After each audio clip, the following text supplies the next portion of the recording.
Electricast. Welcome to Her Extraordinary Life by Design, where we celebrate women who are shaping their lives one extraordinary day at a time. I'm your host, Leslie Gaudet, self-care coach for women who are ready to make self-care a priority to support them in life and business.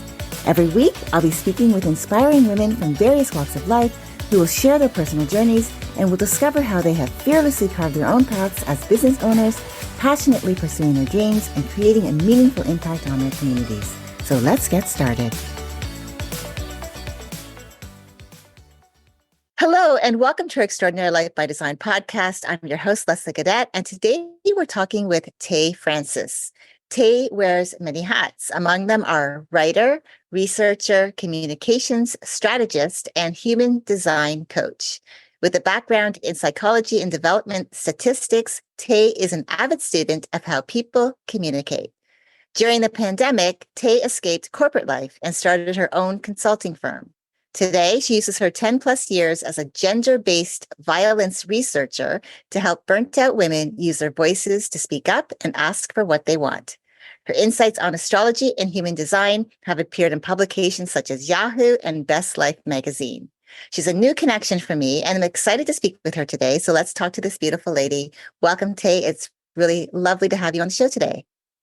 Thank you so much for inviting me, Leslie. I'm happy to be here.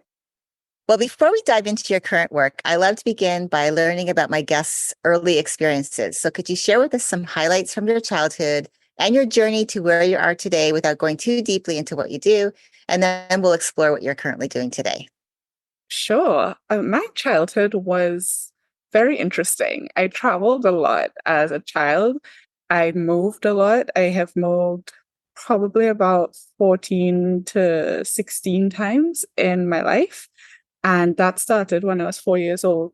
So I grew up in a space where I had to be very adaptable and I had to get accustomed learning how to communicate with different people and learning how to make connections with different groups of people and changing a lot. I think maybe my biggest life experience that would have changed everything for me is when my family left my country of Trinidad and Tobago. My stepdad actually worked in oil and gas, and he got an opportunity to work in the UK. So we all packed up and relocated to the UK, and this was at a really formative time in my life. I would have spent a lot of time there.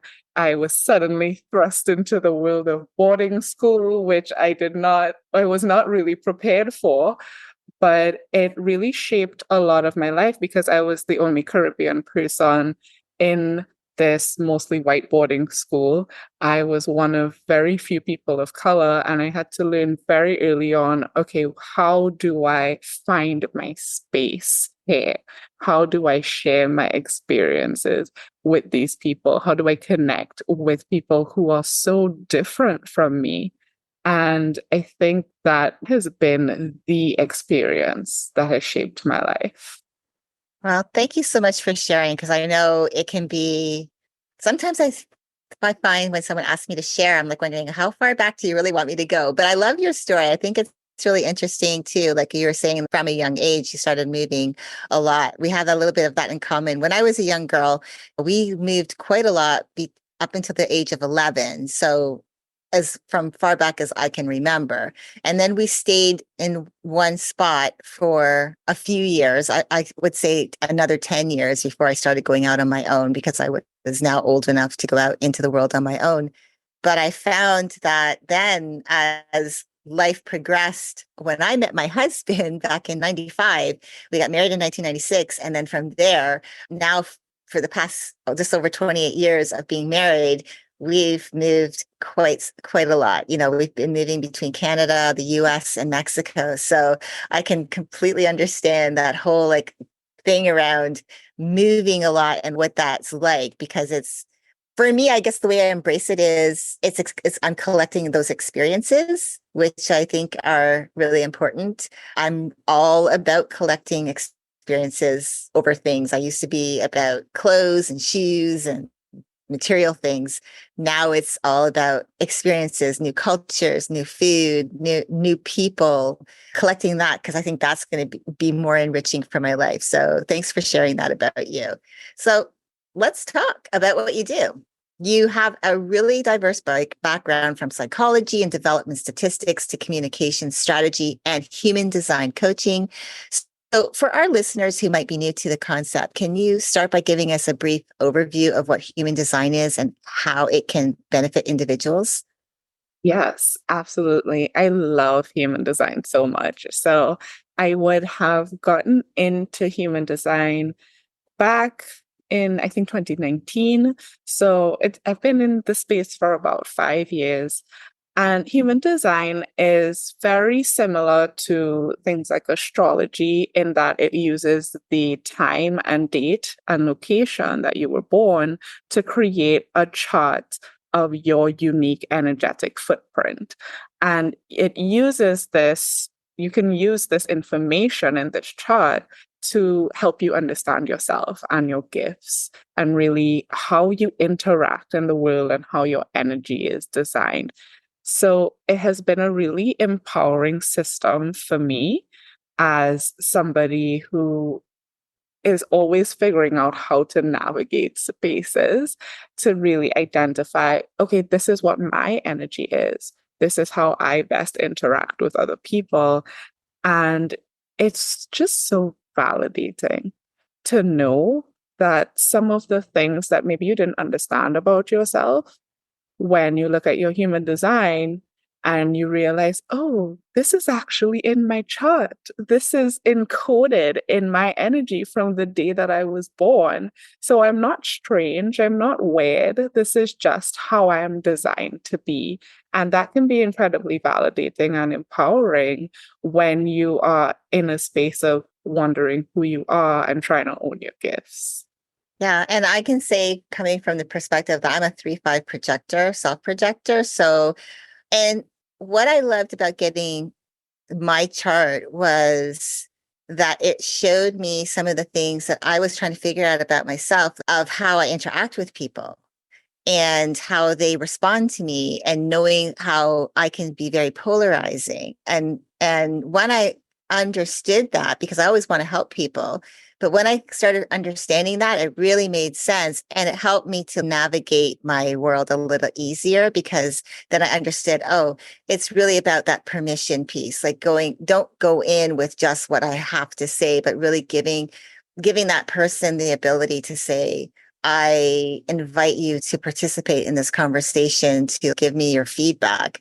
Even with people that I know that know me well, even today, I still ask that permission. Like, would you mind if I, gave some feedback on what you just said? Like, I still won't just automatically go in. And I think that's what that has taught me. And it's made my relationships and how I show up in relationships a lot easier. So I love that.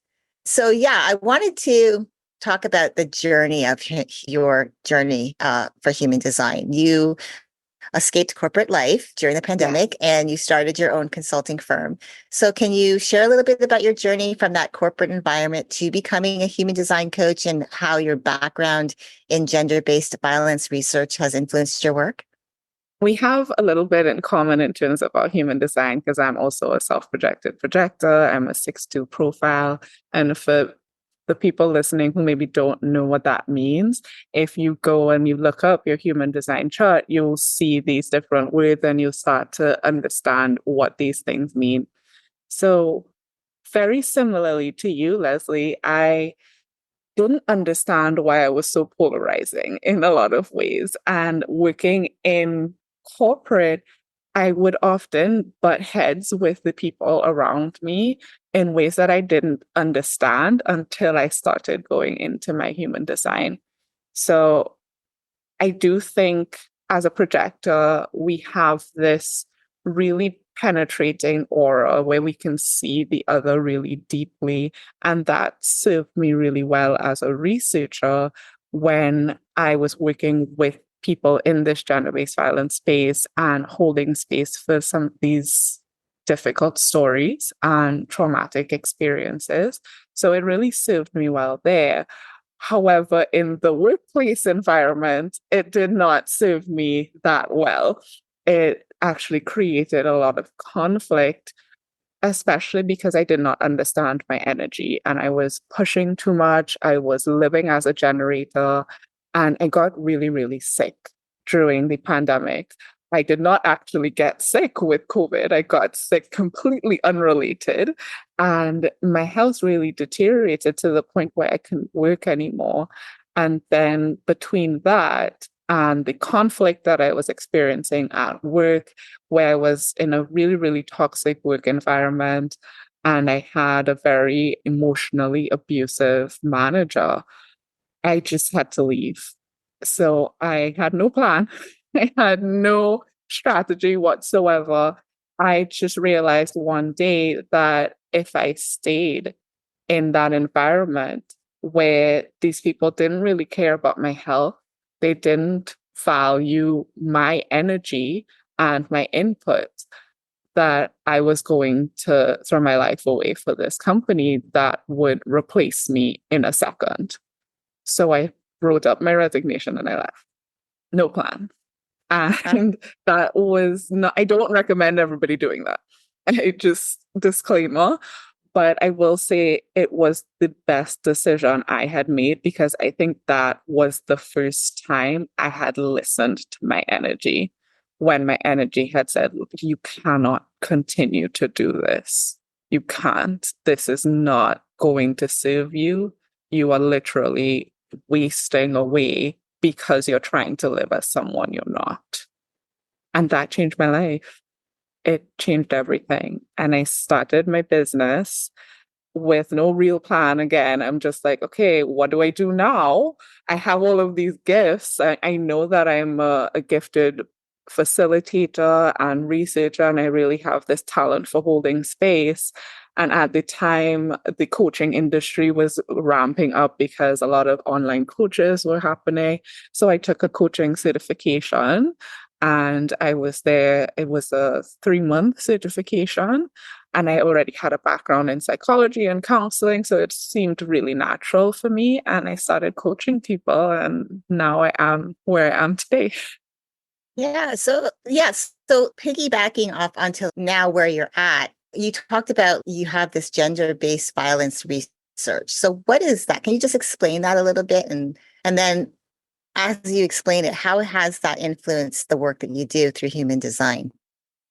As a gender based violence researcher, I really worked with both survivors of gender based violence and perpetrators, which is a completely different experience. So, with survivors, it was often doing research around their experiences, around their mental health to find out what kind of support they would need, things like relocating them and creating support systems through ministries and through NGOs and through other partnerships that will help them become more independent after leaving gender based violence situations.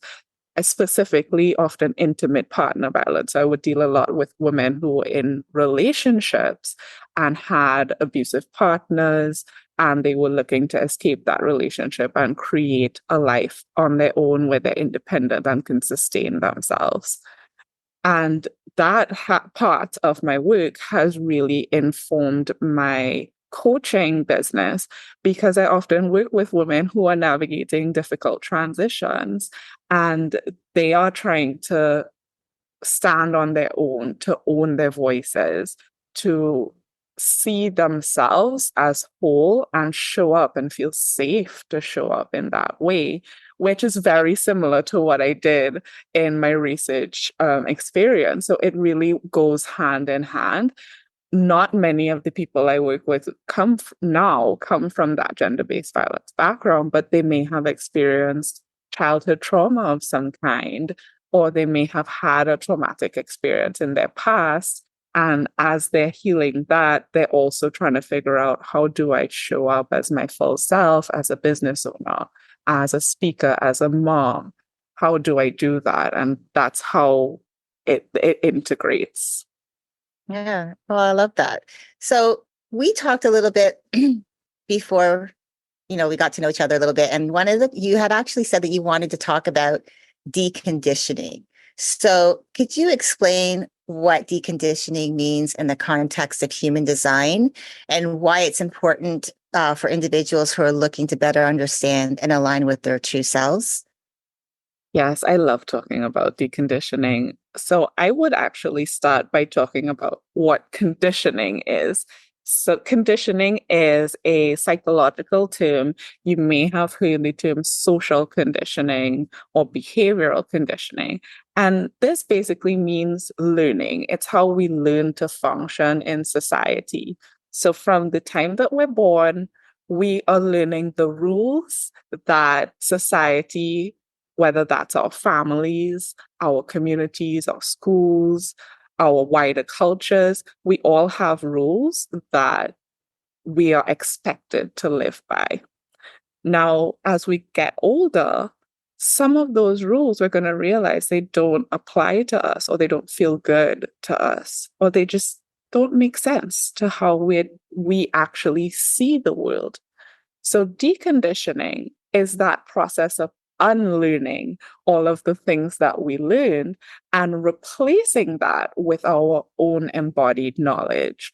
So, as we get older and as we use human design to really get to know who we are, we're going to start realizing, oh, okay, this thing that I think I'm supposed to do actually doesn't come from me. It's something that I picked up in my childhood that doesn't align with me or my energy. And now I can put it down and replace it with something that feels good. And that's what human design helps you do. Oh, I love that. I love that idea. It's like unlearning, and sometimes that can be really challenging, I would say. I probably, you can imagine it can be challenging because a lot of that conditioning comes from our experiences in life. Like we experience life and we learn. And when we're young, we have nothing to base off having a different opinion. So will take things at face value, especially if it's adults telling us and teaching us how we should be, how we should act, how we should think. And then being able to, as we're adults, being able to have some, if we find that we have what I would say, like that moment where we're thinking, is this really true? And how do I unpack that? If it's not true, where do I find answers? How can I find those answers? So I love the fact that you were saying, like, getting to know yourself, that human design aspect of it, and then realizing, okay, this is how I am wired. And these were truths that were given to me from an experience to either watching how someone else responds to things or being told this is how I'm supposed to think and act and feel around something, and then being able to say, well, actually, I don't I don't know if I want to believe that or even if that's true. And I love that you were saying that you would, do that, which leads me into I want to ask you how, you know, from the practical, I guess, application of it. Uh, as the coach, how do you help burnt out women use their human design to speak up and ask for what they want? That's such a good question. I always start by saying there's nothing wrong with what you learned as a child. You, we learn these things because we live collectively. And when you live collectively, there are things that you need to learn. That process is okay. There's nothing wrong with that. The problem comes when we hold on to the things that we've learned that don't feel good for us for too long, and then they stop us from showing up and living as ourselves. So, in sessions with me and in practicality, what we would do is I would have someone's human design chart up during the session, and they're bringing whatever they're coming to the session with, and we're looking at your human design and we're discussing what the problem is. And let's say, and this actually happened in a session very recently, I had a client come to me. She was having some issues with speaking up and feeling judged for sharing her opinions. So we would have looked at her human design and I would have said, okay, well, you have an open root center, which is a center in your human design that is associated with external pressure. I'm like, okay, well, you have all of this external pressure to speak and to say the quote unquote right thing. So when you feel this pressure, how can we lean into your gifts? And that's how we would kind of look at what is coming from outside of you versus what is coming from inside of you, and how can we bridge that gap in a way that feels good for you. Yeah, and I guess it's just teaching them to trust their decisions and their intuition and, you know, if something doesn't feel right, being able to have confidence that their opinion matters and not, because I think a lot of the time, and especially as women, I know a lot of the time I had to learn when I was younger, learn, what I learned when I was younger was that I felt, I guess, in social situations that, I maybe didn't really fit in with the group of people I was with. And yet I mean, I had a lot of friends, but I always sometimes felt like that outsider just because of some of my upbringing. And I always felt like I was an outsider. And then getting older and then kind of feeling still in business situations, being in women's networking communities and kind of feeling like an outsider. And I remember someone said something around, we were talking about belonging, and it was, well, if you don't feel like you belong at this table, build your own. And that was kind of an aha moment for me. It's like build my own table. And I just was like, yeah, if you don't feel like I belong in that seat at that table, I can always build my own and invite others to come sit with me. So I love the practicality, I guess, around just being able to learn to trust your decisions. And I love how you take the two together, the therapeutic part of it and then the human design part of it and like marrying the two. So I really like how you do that. So let's talk about integrating astrology with human design in your coaching. What unique insights can this combination provide? This is a really good question. I feel like for me, astrology and human design go hand in hand. I know that there are people who do one or the other, but human design actually has astrology integrated within it. So for me, it was just a really natural marrying of the two. The way that I see it working is astrology gives you like a temperature check of the moment. I would often look at what is happening in the sky right now. So today it's a full moon as we're recording this. If I were with a client, I would say, okay, we have a full moon energy today. The full moon is in Sagittarius. This is what's happening in your chart around that particular area. And then the human design is you within that transit.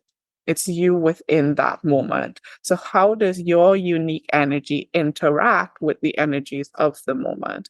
How does what is going on in the sky translate into what is going on in your body, in your life, in your relationships, and the way that you relate to it? So, it's bringing the cosmos down to earth. Yeah, no, I love that. Well, thank you so much. So I have a last question that's kind of like a two-parter. So because I realize, well, I can't really ask it all in one question because it's just a lot. So let's just start with the first part. With your extensive background and diverse skill set, what's next for you in your professional journey? Are there any upcoming projects or areas of research that you're particularly excited about? I do have a couple of things that are in the works. I'm working right now on a series where we are exploring some of the not so nice parts of the coaching industry because we noticed, myself and the team that are working on this, we really noticed that there's some trauma in the coaching industry, that people have experienced this kind of trauma in the industry. And myself and some of the other people on this team themselves have experienced that. And we really wanted to explore that and give people some resources to help with that. So it's not really prepared yet, it's in the really early stages, but that is something that I'm really passionate about and I do bring out in my work. I am currently also building my Substack blog and really getting that writing out there, because I do love writing, and exploring some of these concepts in a way that is a little bit more accessible and more bite-sized for people so that they can read at their leisure and also get some valuable insight to realize, okay, other people are going through these things. This is not strange. And also, these are some resources that I can use to help me along this way. Yeah. Oh, that's great. Sounds amazing what's coming up. So, last part of that question is for those who are new to human design and might be interested in exploring it further, what resources or first steps would you recommend? The very first thing I would say is get your human design chart. You can literally go on Google and type in free human design chart. I personally recommend going to mybodygraph.com. That is my personal favorite human design resource. It's very, very accessible. It's free to create an account, and it gives you some really nice insights about your chart if you're a beginner. When you're getting your chart, you are going to need some information. You'll need your birthday. You also need your birth time as accurate as possible, and your birth location. So that can be a little bit tricky, but make sure you get that information, and then you can get your human design chart. I would always start there.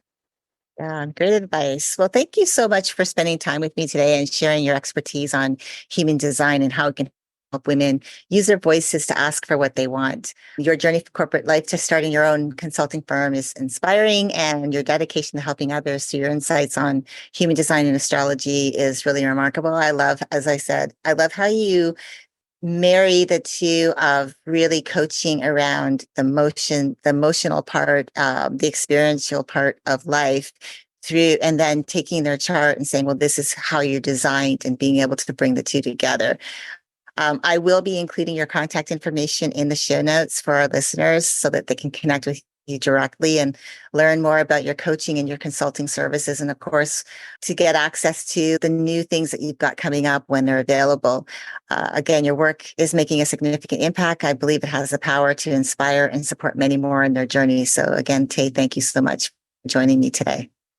Thank you so much, Leslie. This was such a great conversation. I always love connecting with other projectors because I feel like our energy just really aligns.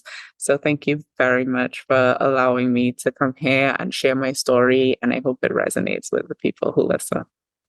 Oh, I'm sure it will. And to our listeners, remember that every story shared and piece of advice offered today serves as a guide toward a more authentic and empowered life. Embrace the lessons that you've learned, reflect on them, and think about how they can shape your own journey. If you're inspired by Tay's journey and want to explore how her coaching can help you, check the show notes for all the ways you can reach out to her. Until next time, keep dreaming, keep believing, and keep designing your extraordinary life one day at a time. Thank you for joining me on Her Extraordinary Life by Design. I hope you've been inspired and empowered by the incredible stories shared on this show. If you enjoyed this episode and the conversations we've had, I would greatly appreciate if you could take a moment to leave a review. Your feedback and support mean the world to me, and it will help others discover the podcast and join our empowering community. Remember to hit the subscribe button so you never miss an episode. Together, we can continue to learn from these amazing women, uncover their extraordinary journeys, and be motivated to create our own lives by design. Thank you again for tuning in. Until next time, stay empowered and keep shaping your extraordinary life one day at a time.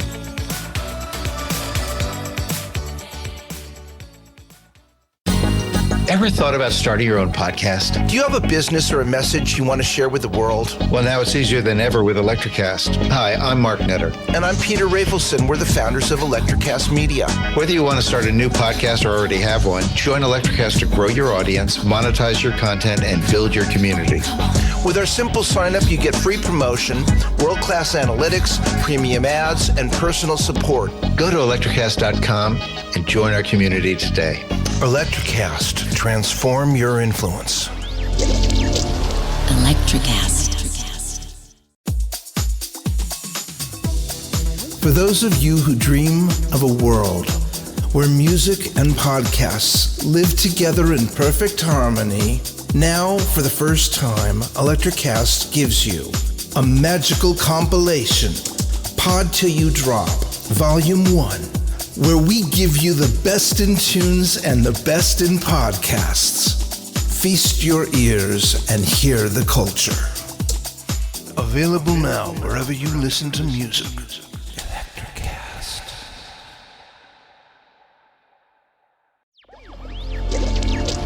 Electricast.